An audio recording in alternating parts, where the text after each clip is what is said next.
하나님께서 오늘 우리에게 주실 말씀은 에베소서 2장 11절부터 22절, 요한계시록 1장 5절부터 6절까지 대독합니다. 그러므로 생각하라. 너희는 그때의 육체로 이방인이요 손으로 육체에 행한 할례당이라 칭하는 자들에게 무할례당이라 칭함을 받는 자들이라. 그때에 너희는 그리스도 밖에 있었고 이스라엘 나라 밖에 사람이라. 약속의 언약들에 대하여 외인이요 세상에서 소망이 없고 하나님도 없는 자이더니 이제는 전에 멀리 있던 너희가 그리스도 예수 안에서 그리스도의 피로 가까워졌느니라. 그는 우리의 화평이신지라. 돌로 하나를 만드사 중간에 막힌 담을 하시고 원수된 것 곧 의문에 속한 계명의 율법을 자기 육체로 폐하셨으니 이는 이 둘로 자기 안에서 한 세 사람을 지어 화평하게 하시고 또 십자가로 이 둘을 한 몸으로 하나님과 화목하게 하려 하심이라. 원수된 것을 십자가로 소멸하시고 또 오셔서 먼데 있는 너희에게 평안을 전하고 가까운 데 있는 자들에게 평안을 전하셨으니 이는 저로 말미암아 우리들이 한 성령 안에서 아버지께 나아감을 얻게 하려 하심이라. 그러므로 이제부터 너희가 외인도 아니요 손도 아니요 오직 성도들과 동일한 시민이요 하나님의 권속이라.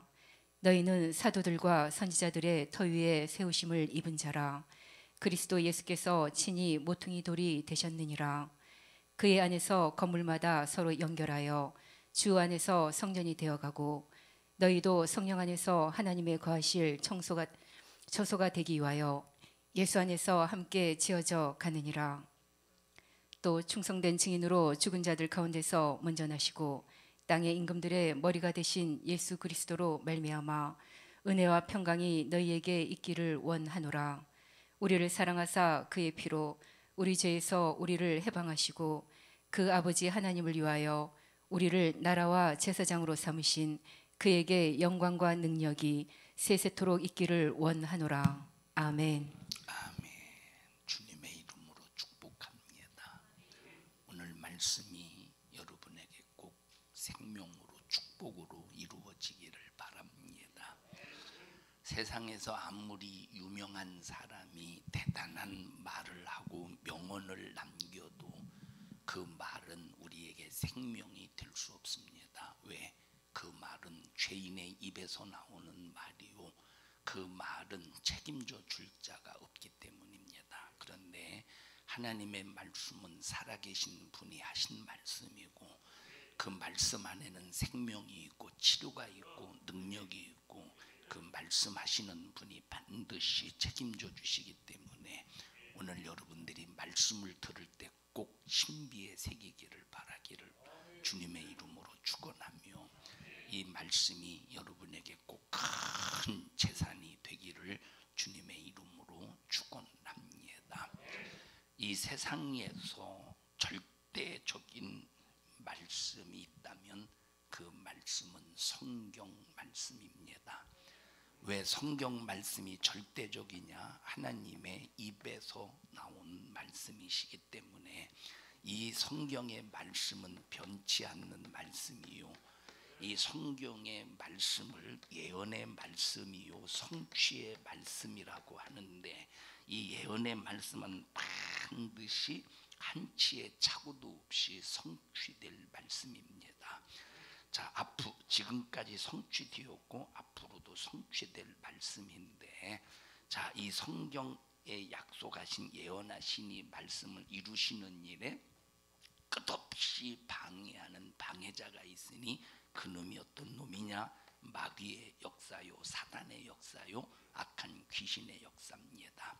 하나님께서 예언하신 이 말씀을 성취하시는 일에 끝없이 방해하는 자가 있으니 마귀 역사다. 그래서 우리가 마귀에게 생각을 빼앗기고 마귀에게 정신을 빼앗기고 마귀에게 마음을 빼앗기면 하나님의 예언을 통해서 이루실 나에게 생명, 나에게 이루실 천국, 나에게 이루실 영생, 나에게 이루실 이 부활의 이 영광을 이 마귀에 의해서 생각도 마음도 정신도 빼앗기면 회방을 받기 때문에 우리는 무슨 일이 있어도 마귀적인 생각, 마귀적인 행동, 마귀적인 마음을 철저히 내게서 배타시켜 버리고 하나님의 말씀만 받아들여서 여러분을 하나님의 말씀의 인격으로 만들어 가기를 주님의 이름으로 축복합니다. 자, 우리가 성경을 볼 때 성경이 무엇을 말해주고 있는가에 대하여 우리가 정확하게 진단하지 못하면 우리가 성경을 읽고도 신앙생활을 엉뚱하게 합니다.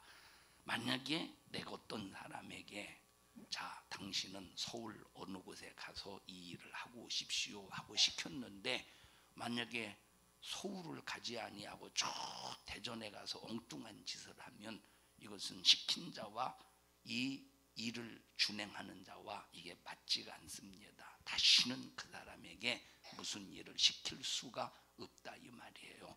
정확하게 알고 정확하게 행동해야 되듯이 우리가 성경을 읽을 때는 성경을 기록하신 하나님의 의도가 무엇이고 성경을 기록하신 하나님의 뜻이 무엇인가를 정확하게 알아야 되는데 성경을 아무리 수십 번 수백 번을 읽고도 성경을 통해서 우리에게 주시고자 하시는 하나님의 의도와 뜻을 모르니까 아무렇게나 신앙생활 하면서도 나는 예수 믿으니까 천국 가겠지 하면서 평생 동안 착각하며 살지만 마지막 그 사람의 최후의 결국은 지옥이라 이 말입니다. 여러분 우리가 신앙생활하는 이유가 뭐냐? 천국 가기 위해서 신앙생활하는 거예요. 우리가 신앙생활하는 이유가 뭐냐? 천국에 가서 하나님께서 우리에게 주시고자 하시는 최고의 영광을 누리기 위해서 신앙생활하는 겁니다. 이것이 바로 우리 예수 믿는 사람들의 소망인데 이런 소망을 가지고 신앙생활하려면 자 성경에서 무엇을 말하고 있는가에 대한 정확한 주제와 정확한 이 성경에 대한 이 중심을 우리가 확실히 이해를 해야 됩니다. 그래서 성경을 볼 때는 절대 부분적으로 보면 안 돼. 성경을 볼 때는 창세기에서부터 요한계시록에 이르기까지 전체를 봐야 된다 이 말. 부분적으로 보면 이게 무슨 뜻인지도 모르고 무슨 내용인지도 모르고 하나님께서 이 성경을 통해서 우리에게 무엇을 말씀하시려고 하시는가에 대한 하나님의 의도를 전혀 모른다 이 말이에요. 전체를 보지 못하고 부분적으로 보면 하나님의 의도를 몰라. 전체를 봐야 하나님의 의도를 알고 하나님의 뜻을 알고 하나님께서 내게 요구하시는 것이 무엇인가, 내가 하나님 앞에 요구하시는 것을 하나님 앞에 올려드릴 때 내게 이루어지는 축복의 역사가 무엇인가 우리가 성경 전체를 봐야 된다 이 말입니다. 자, 그래서 성경은 무엇을 말해주고 있는가에 대하여 주일날 일부 예배 시간에 여러분과 함께 계속 말씀을 듣고 있다 이 말입니다. 자, 성경은 뭘 말해주고 있느냐라고 할 때 지난 시간에 이어서 자, 성경은 어떤 역사냐? 창세기에서부터 요한계시록에 이르기까지 자, 뭘 말해주고 있느냐? 피의 역사가 흘러가고 있어요. 무슨 역사? 피의 역사. 성경에 보니까 이 피가 뭐라고 말했느냐? 이 피는 생명이다 이렇게 말했습니다. 다 같이 피는 생명이다. 그래서 피가 죽으면 만약에 피가 죽으면 그 사람은 죽은 것입니다. 피가 살아있으면 그 사람은 살아있는 거예요.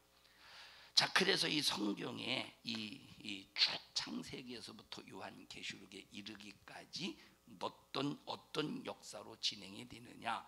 자, 피 흘림의 역사로 진행이 돼요. 어떤 역사로? 피 흘림의 역사. 자, 그래서 히브리서에 뭐라고 말하느냐?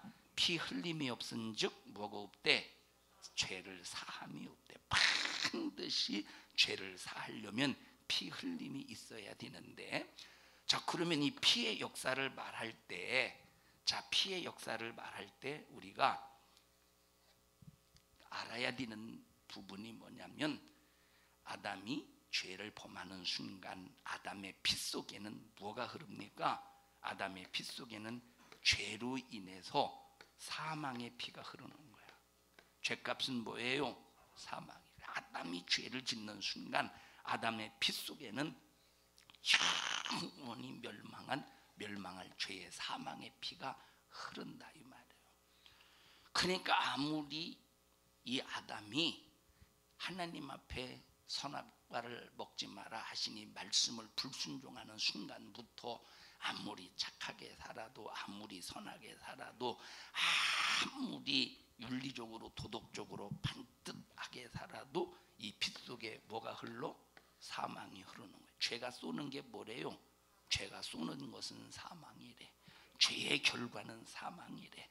여러분, 죄는 절대 죄를 가지고는 생명을 얻을 수가 없습니다. 죄가 쏘는 것은 사망이기 때문에 죄의 결국은 사망이다 이 말이에요. 자, 그래서 아담 이후에 태어난 모든 인간들이 그 피 속에 뭐가 흘러요?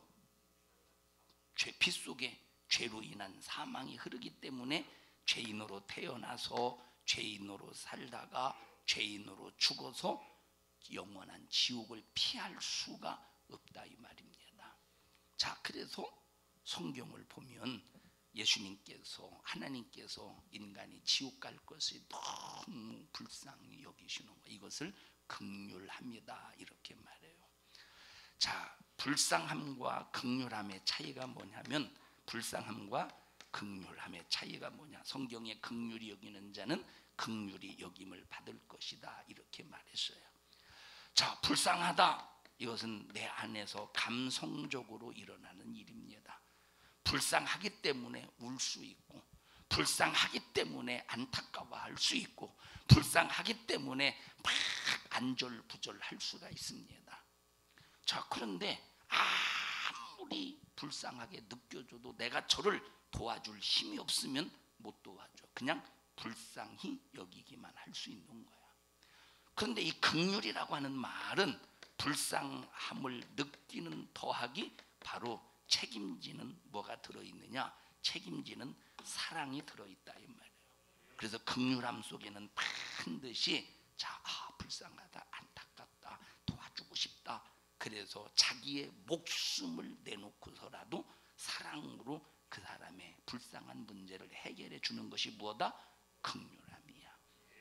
그래서 하나님은 우리 인간을 바라보실 때 불쌍히 여기신 것이 불쌍히만 여기신 것이 아니라 긍휼히 여기셨다 이 말이에요. 긍휼히 여기셔서 우리 인간에게 사랑의 손길을 딱 뻗치시고 사랑의 손으로 우리를 붙잡아 주셔서 우리를 죄에서 건져내시기 위하여 작정하시고 그 일을 차곡차곡 수행해 나가시는 거야. 자, 그러면 인간은 죄를 범하는 순간 그 피 속에 뭐가 흘러? 사망이 흘러 멸망할 수밖에 없다 이 말이에요. 죽을 수밖에 없어. 그래서 우리는 무슨 일이 있어도 내 스스로는 절대 이 사망의 문제를 해결할 수 없기 때문에 하나님께서 우리를 긍휼히 여겨주셔서 하나님이 대신 피를 흘리실 것을 작정하셨어요. 만약에 내가 사망의 피를 흘리면 영원히 죽어야 되잖아. 근데 죄가 없는 하나님의 아들 예수님이 피를 흘리시면 예수님 자신의 죄로 인한 피 흘림입니까? 아니라 이 말이에요. 예수님은 전혀 죄가 없는 하나님의 아들로서 피 흘려도 자기 자신의 죄로 인한 피 흘림이 아니라 인류의 죄를 위한 피 흘림이기 때문에 예수님은 죄가 없는 거로 다시 부활하실 수가 있다 이 말이에요. 그래서 예수님은 죽으실 권리로 이 땅에 오시고 사실 권리로 다시 사셨다고 고린도 전서에 말씀하고 있다 이 말입니다. 자, 그래서 예수님께서 지금부터 2000년 전에 예수님께서 이 땅에 말씀이 육신이 되어 이 땅에 오시기까지 아담이 죄를 범하는 순간부터 예수님께서 이 땅에 말씀이 육신이 되어 이 땅에 오실 때까지 무슨 역사가 쭉 흐르면서 내가 장차 피 흘리러 이 땅에 올 것이다.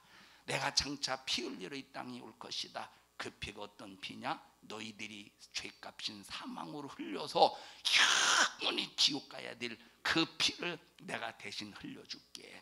내가 대신 흘려줄게 하면서 예언하시는 그 피를 계속 아담 때부터 예수님이 땅에 오시기 전까지 예언의 피를 흘리셨다 이 말입니다. 그래서 우리는 창세기를 읽어도 피 흘림을 발견해야 되고, 출애굽기를 읽어도 피의 역사를 발견해야 되고, 레위기, 신명기, 요수아, 사사기, 룻기, 사무엘, 사무엘하, 열왕기상, 열왕기하, 말라기에 이르기까지 전부 우리는 여기에서 뭘 발견해야 되느냐? 피 흘림의 역사를 발견해야 되는데, 이 피 흘림의 역사의 예언은 바로 누구를 향한 피 흘림이냐? 예수 그리스도를 향한 피 흘림의 역사라 이 말이에요. 그래서 성경을 읽으면서 피 흘림의 역사를 발견하지 못하면 그 사람은 신앙생활 아무리 열심히 해도 윤리가 도덕가는 될 수 있을지는 몰라도 절대 신앙인은 될 수가 없다 이 말이에요. 그래서 성경을 읽을 때 피의 역사 속에는 자, 인간이 죄값으로 피 흘려 죽으면, 죄값으로 피 흘려 죽으면, 인간이 죄값으로 피 흘려 죽으면 다시 살 수 있어요 없어요? 죄값으로 죽었기 때문에 절대 다시 살 수가 없는 거야. 자, 그래서 예수님, 자, 하나님께서 인간들에게 야, 너희들이 죄값으로 죽으면 다시 살 수 없으니 예수 그리스도를 바라보면서 너희들이 짐승을 잡아서 피 흘려라. 뭘 잡아서 피 흘려라? 짐승을 잡아서 피 흘려. 대신에 짐승을 잡아서 피 흘릴 때는 누구를 바라봐야 된다? 예수 그리스도를 바라봐야 된다 이 말이에요. 이스라엘 백성들이 한 무리 짐승을 하루에 수십 마리, 수백 마리, 수천 마리씩 하나님 앞에 잡아 바치면서 나는 하나님 앞에 오늘 양을 잡아 바쳤습니다, 소를 잡아 바쳤습니다, 짐승을 잡아 바쳤습니다 라고 이스라엘 백성들이 하나님 앞에 수없이 짐승을 잡아 바쳐도 예수 그리스도를 바라보는 믿음이 없이 짐승을 잡는다면 그 피는 아무런 효력이 없다 이 말이에요. 그래서 이스라엘 백성들이 피를 흘리면서 예수 그리스도를 바라보면서 내가 죄로 말미암아 죽는 순간에 이 죄값 때문에 영원히 살아날 수 없어서 지옥에서 영원히 고통을 당해야 되지만, 그러나 나를 위해서 피 흘려 죽으실 자가 나를 위해서 피 흘려 죽으실 나는 메시아가 올 것을 확실히 믿습니다. 이 메시아가 바로 뭐냐? 구원주라 이 말이에요. 나를 구원하실 메시아가 오셔서 나를 대신, 내 죽음을 대신해서 피 흘릴 것을 나는 믿습니다. 나는 믿습니다. 나는 믿습니다 하면서 그 믿음의 증거로 뭘 흘렸다? 짐승의 피를 흘렸다 이 말이에요. 자기가 자기 피를 흘리면 피 흘리는 순간에 죽으면 살아날 수 없지만 자기를 대신해서 짐승의 피를 흘려서 자기의 죽음을 누구에게 전가시켜? 짐승에게 전가시키는데, 이 짐승은 장차 올 누구를 예언하는 피다? 예수 그리스도가 오셔서 흘릴 피를 예언하고 있다 이 말이에요. 자, 그래서 구약시대 이스라엘 백성들이 아무리 짐승을 수천 마리, 수억만 마리를 잡아도 예수 그리스도를 바라보는 믿음이 없으면 절대로 죄사함 받지를 못했다 이 말입니다.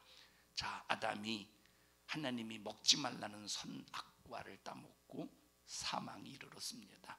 너 선악과 먹으면 정령 죽으리라 하시는 말씀대로 사망이 찾아왔어요.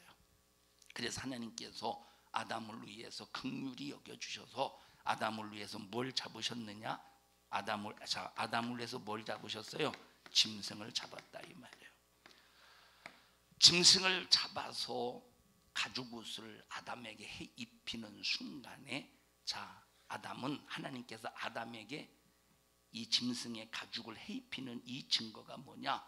너는 네 스스로 죄를 범하여 영원한 정령 죽음이 찾아왔지만 너의 죽음을 대신할, 이 짐승처럼 너의 죽음을 대신할 예수 그리스도를 이 땅에 보내주어서 너의 죽음을 대신 갚아줘 버릴게. 그리고 예수의 죽음으로 너의 죽음을 해결하고 예수가 다시 살아나심으로 내가 너를 다시 살려줄게 하고 짐승을 잡아 가죽옷을 입히면서 약속을 하셨다 이 말이에요. 다 같이 뭘 하셨어? 약속하셨어. 그래서 이것이 구약이라 이 말이에요. 구약, 옛날 약속. 다시 말하면 구약이라는 말은 초림하실 예수를 약속하신 거야. 이 초림하실 예수는 어떤 분이시냐? 바로 구원주라 이 말. 우리의 죄를 해결하시는, 우리를 구원하시는 주님으로서 이 땅에 오실 것을 약속하신 거야. 자, 그러니까 여기 창세기에서 아담을 위해서 짐승을 잡았다라고 할 때 거기에 피 흘렸다라는 말은 없지만, 그러나 이것은 암시적인 예언이라 이 말이에요. 피 흘렸다라고 하는 말씀은 없지만 짐승을 잡아서 가죽옷을 입혔다라고 할 때는 여기 암시적인 하나님의 예언의 사건이 있는 거야. 그러니까 아담에게 하신 약속은 희미한 거야. 아담에서부터 출발해서 예수님이 땅에 오시기까지 피 흘림의 이 역사가, 자, 아담 때는 희미해. 그리고 예수님께서 이 땅에 오실 때까지는 점점 그 희미했던, 아담 때 희미했던 하나님의 예언이 예수님께서 딱 오셔서 피 흘릴 때는 확실한 증거가 되었다 이 말이에요. 점점 선명해져 가지고, 자, 아담 때 희미해, 아벨 때 약간 안개가 거쳐, 노아 때 이 희미한 것이 더 거쳐, 모세 때 많이 희미한 것이 거쳐졌어. 이사야 선지자를 통해서, 자, 그 예수가 누구냐? 채찍에 맞으실 분이요, 그 메시아가 누구냐? 징계 받으실 분이요, 저주 받으실 분이요, 예수님의 죽음으로 우리의 죽음을 해결하실 분이요, 많이 선명해졌다 이 말이. 그래도 예수님이 이 땅에 오셔서 피 흘리심으로 증거하시는 그 순간보다는 많이 희미하죠. 자, 처음에 희미한 이 피의 사건이 점점 예수가 오셔서 실상이 되어질 때 확실한 증거가 되기까지 희미하게 예언하신 말씀이라 이 말이에요. 자, 아담이 자식을 낳습니다. 가인을 낳고 또 누구를 낳아? 아벨을 낳아요. 가인도 믿음으로 하나님 앞에 제사를 올려드렸어요. 아벨도 역시 하나님 앞에 믿음으로 제사를 올려드렸어. 어떤 사람들은 가인이 믿음이 없다고 말을 해요. 그런데 가인도 하나님을 믿었기 때문에 제사를 드렸지, 가인이 하나님을 안 믿었으면 하나님 앞에 제사를 드렸겠습니까?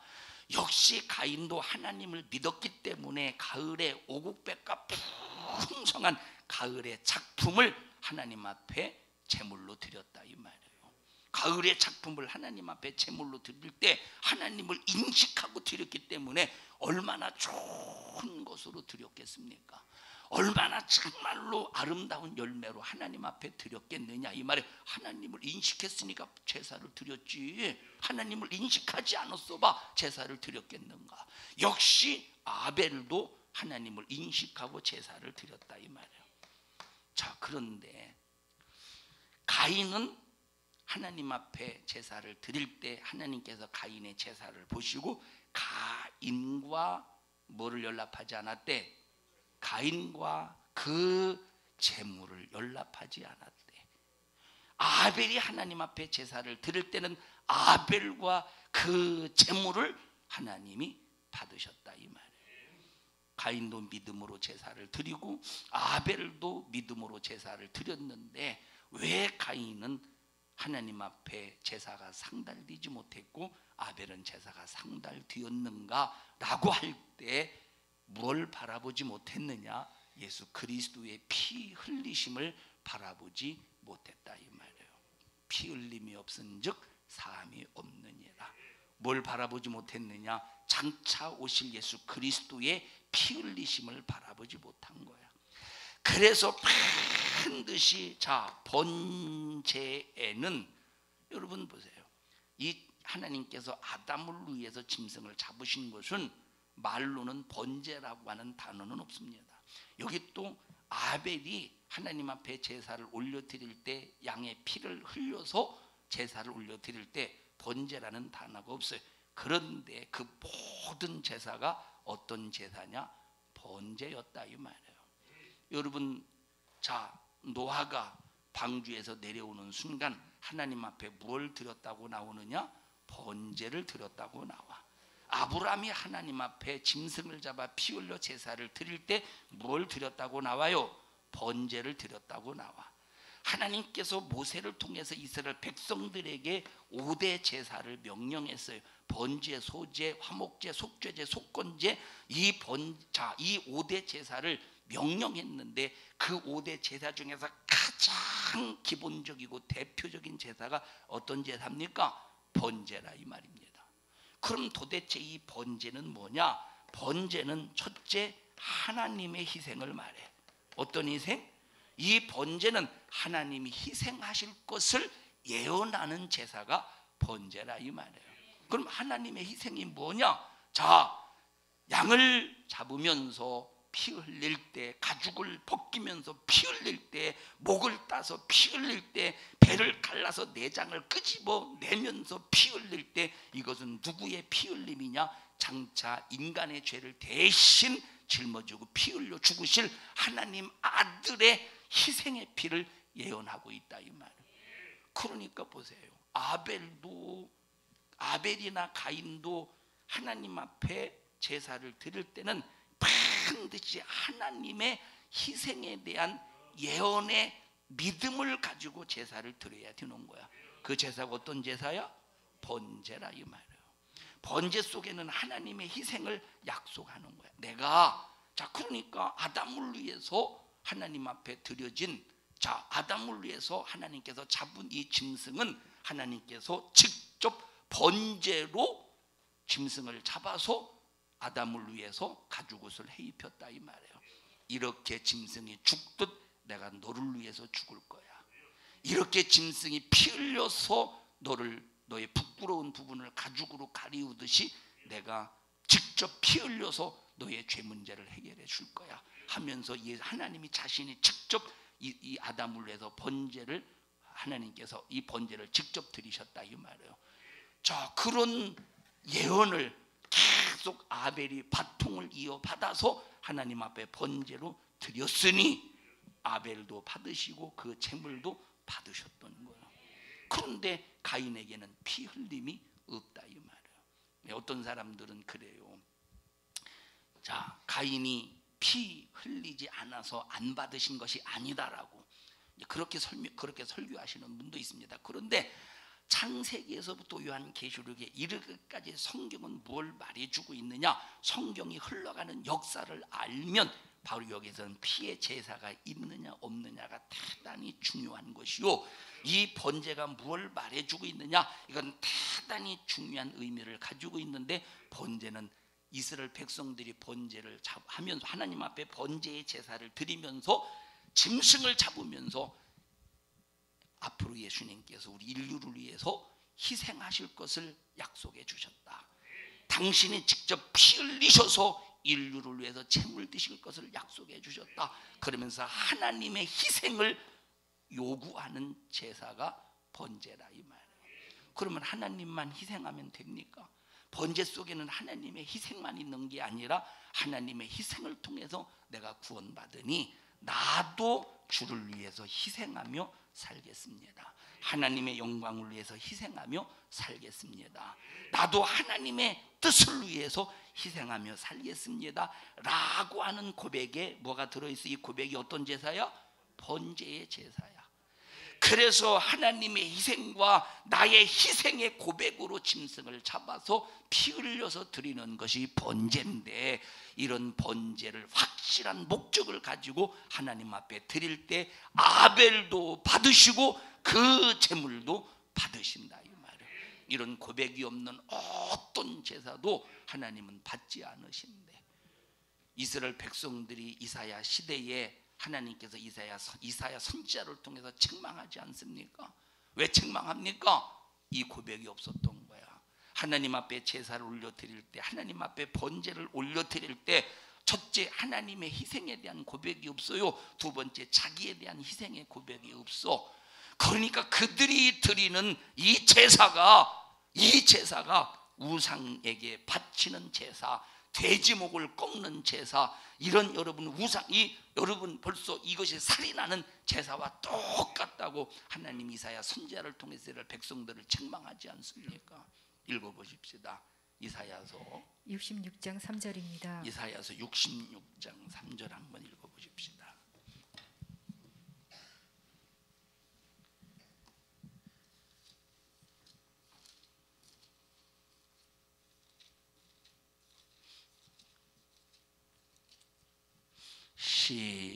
시작. 소를 잡아 드리는 것은 살인함과 다름이 없고 어린 양으로 제사 드리는 것은 개의 목을 꺾음과 다름이 없으며 드리는 예물은 돼지의 피와 다름이 없고 분향하는 것은 우상을 찬송함과 다름이 없이 하는 그들은 자기의 길을 택하며 그들의 마음은 가증한 것을 기뻐한즉. 그러니까 보세요. 아담 이후부터 예수님이 땅에 오시기까지 이 두 가지의 고백을 가지고 하나님 앞에 제사를 드리며 피를 흘려야 되는 거예요. 하나님의 희생에는 하나님의 피 흘림이 있다 이 말이에요. 나의 희생에도 뭐가 있어요? 나의 피 흘림이 있어야 되는 거예요. 다시 말하면 보세요. 우리가 신앙생활하면서 구약시대 이스라엘 백성들에게 명령하신 번제를 하나님 앞에 올려드리는 이런 제사를 통해서 이 두 가지의 이 고백, 하나님의 희생의 고백, 나의 희생의 고백, 이런 고백을 가지고 하나님 앞에 번제라고 하는 이 예배를 하나님 앞에 올려드려야 되는 거예요. 하나님의 희생을 통해서 내가 구원받았음을 감사합니다. 오늘 여러분들이 이 시간 앉아있으면서 아무런 개념 없이 그저 멍하게 앉아 있다고 해서 하나님 앞에 그 예배를 하나님이 그 예배를 받으시는 것이 아니라 이 말이에요. 요 두 가지의 고백을 가지고 하나님 앞에 이 시간 예배를 드려야 된다 이 말이에요. 하나님의 희생을 통하여 내가 구원받았음을 감사합니다. 하나님의 희생을 통하여 나의 죄가 해결받았음을 감사합니다. 하나님의 희생을 통하여 나는 완전히 죄에서 자유함을 감사합니다. 하나님의 희생을 통하여 예수 그리스도의 희생을 통해서 내가 구원받았으니 이제는 나의 희생을 통하여 첫째 하나님께 영광이 되는 삶을 살 것이며 두 번째 나의 희생을 통해서 나는 수많은 멸망하는 영혼을 구원하는 일에 전도하는 사명을 감당하겠습니다. 이 두 가지 이 고백이 예배를 통해서 고백이 되어져야 된다 이 말이에요. 그럼 나의 희생이 뭐냐? 이웃 멸망하는 영혼을 향한 전도를 통한 희생이야. 두 번째 우리 믿음의 성도들끼리 서로 섬기면서 희생하는 희생을 말해주고 있다 이 말. 우리 기독교인들이 그러니까 보세요. 우리 기독교인들이 믿는 사람들끼리 분쟁하면 되겠습니까? 기독교인들이 믿는 사람들끼리 서로 싸우고 다투고 혈기 부리면 되겠습니까? 이 사람은 이 번제가 이루어지지 않은 사람이야. 이 사람에게는 이미 번제가 이미 부도난 사람이라니까. 벌써 그 사람에게 번제의 확실한 믿음으로 하나님과 관계 속에서 제사, 오늘날은 예배라 이 말에 만약에 그 사람이 번제의 의미가 들어있는 성공하는 예배를 드렸다면 절대로 이웃과 불목할 수가 없다 이 말이에요. 이웃을 위해서 희생하래. 너 때문에 실족 당하지 말게 하래. 너 때문에 네 이웃이 실족되면 안 된다 이 말이에요. 실족시키면 미련한 놈이라 하면 나가라 하면 지옥불에 던져진대. 공의에 잡히게 된대. 심판을 받게 된대. 그러니까 여러분 반드시 성공하는 예배가 되려면 이스라엘 백성들이 하나님 앞에 번제를 통해서 고백했던 것처럼 하나님의 희생을 통하여 구원받았음에 감사해야 되고, 두 번째는 나의 희생을 고백해서 첫째 나는 전도하는 사람 되겠습니다. 두 번째 나는 믿음의 형제들끼리 서로 섬기겠습니다. 싸우지 않겠습니다. 다투지 않겠습니다. 분쟁하지 않겠습니다. 근데 오늘날 봐라 이 말이에요. 교회 안에서 얼마나 믿음의 성도들끼리 분쟁하고 있는가. 장로패, 목사패, 권사패, 집사패, 수많은 패거리 파당 분쟁이 생기면서 교회가 분열이 될 때 과연 그 교회가 드리는 그 예배에 이스라엘 백성들에게 명령하시니 번제를 통한 하나님의 희생에 대한 고백이 있으며 자기 희생에 대한 고백이 있느냐 이 말이에요. 오늘날 이런 예배들이 전부 보도가 나니까 성도들끼리 분쟁하고 성도들끼리 다투고 성도들끼리 당을 짓고 성도들끼리 분쟁하는 거예요. 서로가 옳대, 자기가 옳대. 여러분이 우리는 아무리 옳아도 옳은 게 아니야. 하나님의 말씀이 옳다 이 말이에요. 세상에서는 내가 뭘 잘못했느냐 봐라 하면서 자기가 잘못하지 않은 거에 대해서 기승전결로 논리적으로 막 펼치지만, 그러나 하나님이 보실 때는 너는 네 자신을 희생하지 못한 죄의 올무에 빠져 있잖아. 네 주장이 아무리 옳아도, 네 생각이 아무리 옳아도, 내가 이스라엘 백성들에게 번제를 명령한 이유가 뭐냐? 첫째, 나의 희생을 예언한 번제야. 두 번째, 너희들의 희생을 요구하는 번제라 이 말이에요. 근데 너희들은 너희 형제를 위해서 네가 희생하냐? 너희 형제를 위해서 네가 투자하냐? 오히려 저 사람에게 형제 때문에 손해봤다고 오히려 막 싸우고 다투고 분쟁하지 않느냐 이 말이에요. 이런 사람들이 무슨 그 예배를 통해서 하나님께 영광이 되겠습니까? 이 예배가 반드시 성공하려면, 이 예배가 승리하려면 첫째, 하나님의 희생으로 내게 구원의 역사가 있어야 되고, 내게 하나님의 희생으로 구원의 역사가 이루어진 사람은 반드시 이웃을 향한 불신자가 예수 믿고 구원받기 위해서 나의 희생이 있어야 되고, 믿음의 형제들끼리 반드시 섬김을 통해서 희생이 있어야 된다 이 말이에요. 다투는데 천국 가겠습니까? 분쟁하는데 천국 가겠습니까? 서로 당짓는데 천국 가겠습니까? 여러분, 당짓고 분쟁하는 것은 절대 하나님의 나라를 유업으로 받지 못한대. 읽어보십시다. 갈라디아서 5장.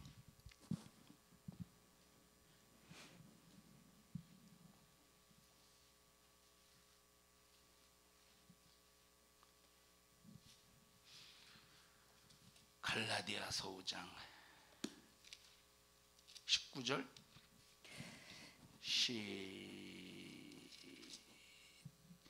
19절부터 시작. 육체의 일은 현저하니 곧 음행과 더러운 것과 호색과 우상 숭배와 술수와 원수를 맺는 것과 분쟁과 시기와 분냄과 당짓는 것과 불리함과 이단과 투기와 술취함과 방탕함과 또 그와 같은 것들이라. 전에 너희에게 경계한 것 같이 경계하노니 이런 일을 하는 자들은 하나님의 나라를 유업으로 받지 못할 것이요. 자, 여기 지금 갈라디아서야. 그럼 갈라디아서는 갈라디아 교회에게 사도 바울이 쓴 편지다 이 말이에요. 그럼 여기 지금 육체의 일은 현저하니 당짓지 마, 분쟁하지 마, 분내지 마. 만약에 당짓고 분쟁하면 너희들이 하나님의 나라를 유업으로 받지 못할 것이다 라고 한 이 말씀은 불신자에게 한 얘기예요? 갈라디아 교회 성도들에게 한 얘기예요? 갈라디아 교회 성도들에게 한 얘기요. 갈라디아 교회 성도들아, 너희들 당짓지 마, 분쟁하지 마, 분내지 마. 이 말은 지금 갈라디아 교회 성도들이 당짓고 있다는 소리야. 분쟁하고 있다는 소리요. 분내고 있다는 소리야. 당짓고 분내지 마, 승질내지 마, 싸우지 마, 분리하지 마. 너희들이 만약에 서로 분리하는 자가 있다면, 너희들이 만약에 서로 분내는 자가 있다면 하나님의 나라를 유업으로 받지 못한다 이 말이에요. 여러분, 갈라디아 교회 성도들에게 경고한 사도 바울의 성령을 통한 말씀이라니까. 그러면 오늘날 이 얘기가 갈라디아 교회뿐만 아니라 오늘날 교회에서도 적용되는 말씀이 아니겠습니까? 왜 분내죠? 온전한 번제가 되지 못하니까 분내는 거야. 왜 당짓죠? 온전한 번제가 되지 못하니까 당짓는 거야. 왜 분리하죠? 온전한 번제가 되지 못하니까 여러분 분리하는 거예요. 온전한 이 번제가 되지 못하니까. 그러니까 다시 말하면 첫째, 하나님에 대한 희생을 믿지 못한다 이 말. 예수님이 날 위해 피 흘려 죽으신 십자가의 피의 희생의 사건을 내 심령에 이루어지지 않았기 때문에, 하나님의 희생에 대해서 막연하기 때문에 예수의 십자가의 피 흘려 죽음에 대한 이 십자가의 피의 은혜가 자기에게 무력하기 때문에 전혀 의미가 없기 때문에 하나님의 희생에 대한 진실한 번제의 고백이 없다 이 말이에요. 그런 고백이 없으니 자기 무슨 나의 자기를 희생하겠다고 하는 무슨 고백이 있겠습니까? 우리 성도들은 날마다 예배 시간마다 우리는 번제를 통한 하나님의 희생에 대한 고백, 나의 희생에 대한 고백이 항상 예배 시간마다 하나님 앞에 올려줘서 아벨과 같이 아벨도 하나님이 받으시고 그 제물도 받으실 수 있도록 우리는 이 하나님 앞에 드려지는 예배가 번제의 제사가 되어져야 된다. 이 예배가 번제의 제사가 되어져야 돼. 구약시대 이스라엘 백성들의 번제는 짐승을 잡았다 이 말이에요. 짐승을 잡는 것도 이들이 진실하지 못할 때, 짐승을 잡는 것도 이들이 진실하지 못할 때 이사야 선지자를 통해서 아까 66장에 말했던 것처럼 그들을 하나님께서 강력하게 야단을 치시고 호통을 치지 않았느냐 이 말이에요. 짐승을 잡는 것도 진실하지 못할 때 하나님이 야단 치시고 호통을 치시고 그들이 결국은 바벨론 포로로 70년 동안 고생하면서 죄값을 치르지 않습니까?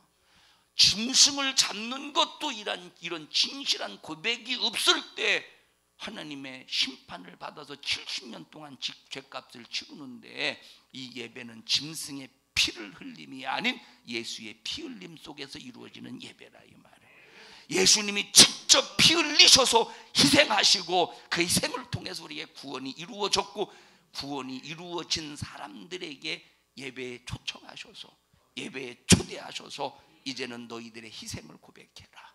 너희들의 희생을 고백해. 전도를 위한 희생, 성도들과 성도들 사이에서 섬김을 통해서 이루어지는 희생을 고백하라고 하는 이 예배를 통해서 하나님께서 나를 드리기를 원하시는데, 오늘날 한국 교회가 이런 예배에 실패하고 있으니까 하나가 됩니까? 서로 자기를 희생합니까? 희생하지 못하니까 분쟁하고, 희생하지 못하니까 싸우고, 희생하지 못하니까 다투고, 희생하지 못하니까 욕하고, 희생하지 못하니까 자기가 옳다고 주장하고 있다 이 말이에요. 우리는 절대 옳은 사람이 없어요. 바리새인들을 보셔요. 평생 동안 자기 자신들이 옳다고 주장했지. 그런데 예수님은 그들을 향해서 책망하셨다 이 말이에요. 화 있을진저 외식하는 서기관들과 바리새인들이요. 여러분의 예배에 희생의 고백이 있습니까? 우리가 드리는 예배에 희생의 고백이 있느냐 이 말이에요. 주님이 날 위해 희생하심을 감사합니다. 말씀이 육신이 이 땅에 오신 예수님, 그 주님의 육체를 가지고 나를 위해 희생해 주심을 감사합니다. 주님이 날 위해 희생하신 것처럼 나도 이제 첫째 주님을 위해 희생하게 하시고, 이웃을 위해 희생하게 하시고, 불신자를 위해서 희생하게 하옵소서 할 때 하나님이 첫째 나를 받으시겠지, 그 다음에 두 번째 내가 드린 예배를 받으시겠지, 내가 드린 예배를 받으시지 않겠느냐. 아까 예배를 그 찬양 가사 있었어요. 예배를 받으시옵소서. 크루세이더 찬양 가사에 없었어요?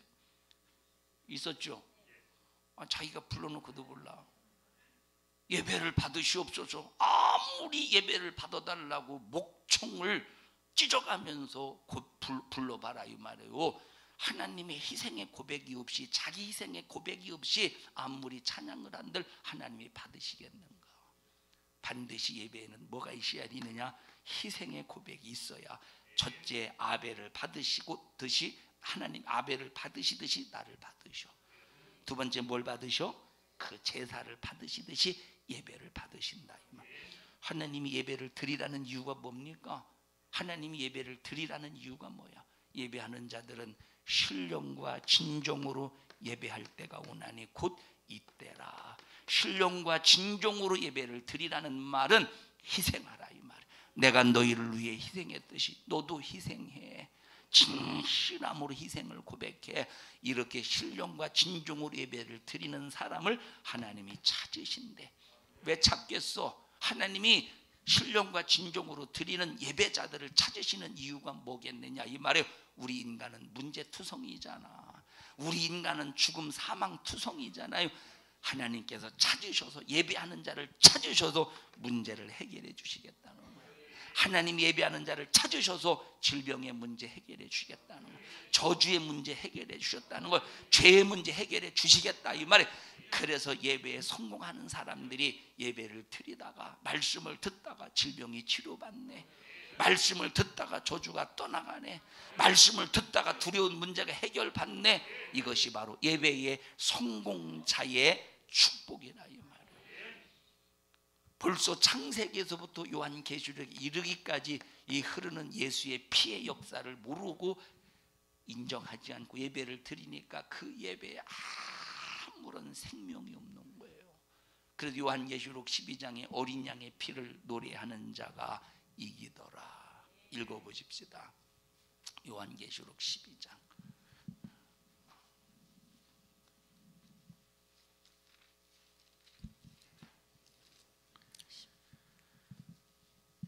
7절부터 보십시다.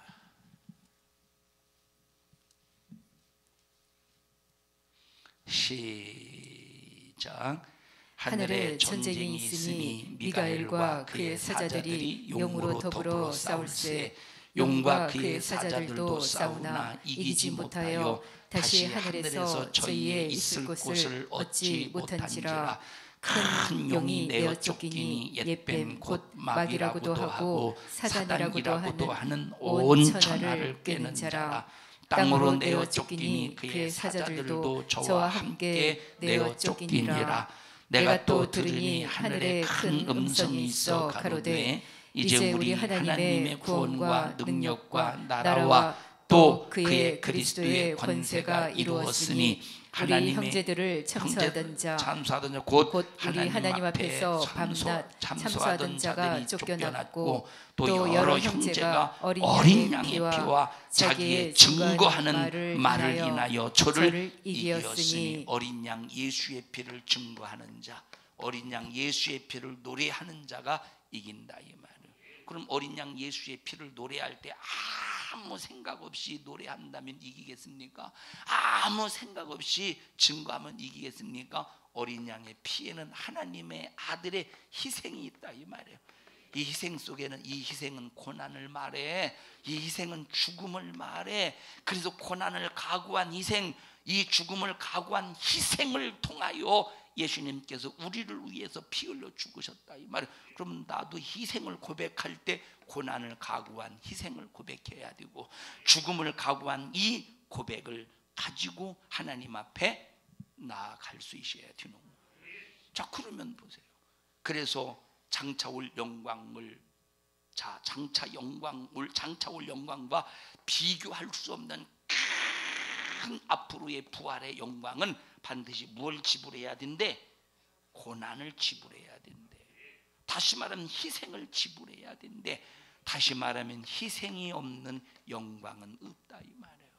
우리 성도들이요, 우리 모든 성도들은 성도들끼리 절대 서로 희생하기를 원하고, 여러분들이 아무리 손해를 보고 아무리 욕을 먹어도 거기 다투거나 분쟁으로 해결하려고 하지 말고 더 섬김으로 해결하고 더 희생해서 해결하기를 바랍니다. 여러분, 예수님이 채찍으로 맞으실 때, 예수님께서 욕을 먹으실 때, 예수님이 잔인하게 핍박을 받을 때 싸움과 분쟁으로 해결하셨습니까? 혈기와 승질로 해결하셨습니까? 매로 때릴 때는 매 맞음으로 해결하셨어. 욕을 할 때는 욕을 먹음으로 해결하셨어. 죽여버릴 때는 예수님이 죽음으로 해결하셨어. 우리도 똑같이 누가 욕하고 나에게 중상모략하고 수없는 못된 짓을 할지라도 우리는 똑같이 그 사람이 못된 짓을 한다고 해서 나도 못된 짓으로 해결하는 게 아니야. 그 사람이 욕한다고 해서 나도 욕으로 해결하는 게 아니라 이 말이야. 그 사람이 나를 핍박한다고 해서 나도 핍박을 해결하는 게 아니야.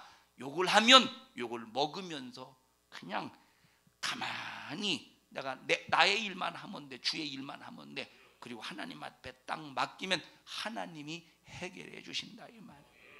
그래서 욕을 먹을 때는 욕으로 해결하지 말고 욕을 먹음으로 해결하고, 핍박을 할 때는 똑같이 핍박으로 해결하려고 하지 말고 핍박을 받음으로 해결하고, 누가 내게 고난을 가하거든